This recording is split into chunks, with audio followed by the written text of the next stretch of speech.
ایک چھوٹا سا سوال ہے، نکاح والے دن میں لڑکی کی طرف سے کھانے کا اس کے لیے کیا حکم ہے؟ جیسا کہ آپ نے دوسرا سوال کیا شادی کے کھانے کے تعلق سے، خود رسول اللہ صلی اللہ علیہ وسلم کے 11 نکاح ہوئے، آپ کے 4 صاحبزادیوں کے نکاح ہوئے، آپ کے صحابہ کے کئی نکاح ہوئے، کسی بھی جگہ رسول اللہ نے شادی کے کھانے کی دعوت کی اجازت دی، یا رسول اللہ نے اپنے 4 بیٹیوں کی شادی میں شادی کا کھانا دیا، یا آپ اپنی 11 شادیوں میں شادی کا کھانا لیا، یا آپ کے صحابہ بھی شادی کا کھانا لیے، اس طرح کی صحیح حدیث تو چھوڑو ضعیف حدیث بھی نہیں ملتی کہاں بھی۔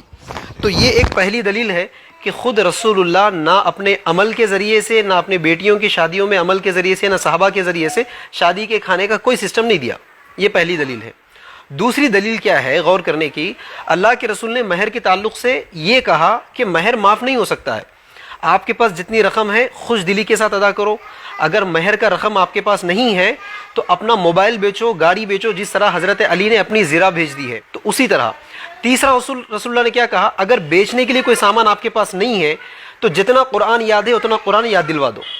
تو پہلی چیز پتہ یہ چلا کہ مہر معاف نہیں ہے، مہر ادا کرنا ہے۔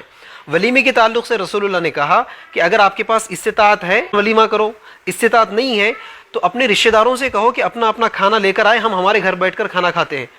تو اب غور کرنے کی بات کیا ہے مظہر صاحب کہ اللہ کے رسول نے جہاں مہر کے تعلق سے کہا کہ مہر معاف نہیں ہے، دینا ہی دینا ہے کسی بھی ایک شکل میں، ولیمے کے تعلق سے کہا کہ ولیمہ معاف نہیں ہے، کسی بھی شکل میں دینا ہی دینا ہے۔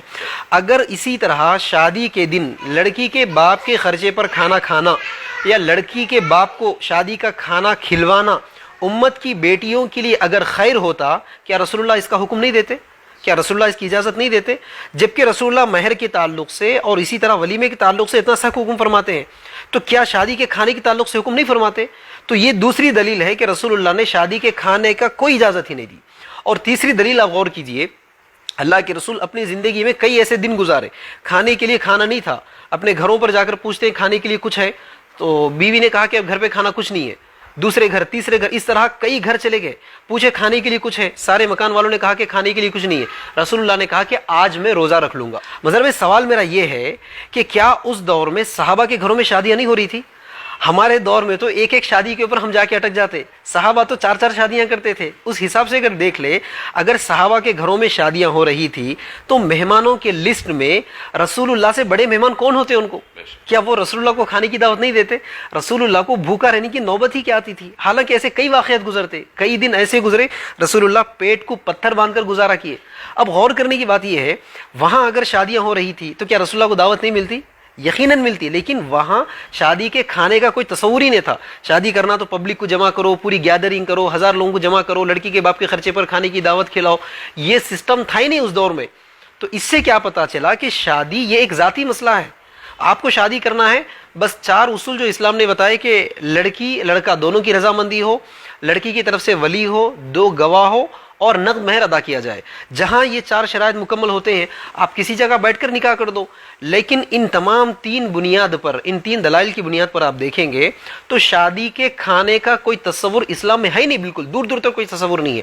اور دلچسپ بات میں بتاؤں، اگر جہیز کا معاملہ دیکھ بھی لیے، مشکل سے جہیز 2 لاکھ سے 3 لاکھ کا بنتا آج کے دور میں، لیکن شادی کے کھانے 5 لاکھ سے 10 لاکھ کے نکل رہے۔ آپ حیدرآباد کا دیکھیے، ایک ایک شادی خانہ 2 لاکھ سے کم کا نہیں ہے حیدرآباد میں، اور حیدرآباد میں شادی کے کھانوں پر 5 لاکھ سے کم کوئی دعوت ہی نہیں ہوتی۔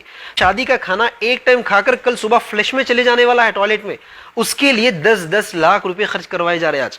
تو یہ دوسرا اصول، شادی کے کھانے کا کوئی رواج اسلام کے اندر نہیں ہے۔ اب اس کا بھی وہی اصول ہے کہ جب جو اصول رسول اللہ کا طریقہ نہیں ہے تو اس میں شرکت بھی کسی طرح سے جائز نہیں ہو سکتی ہے۔ آمین ویاکم۔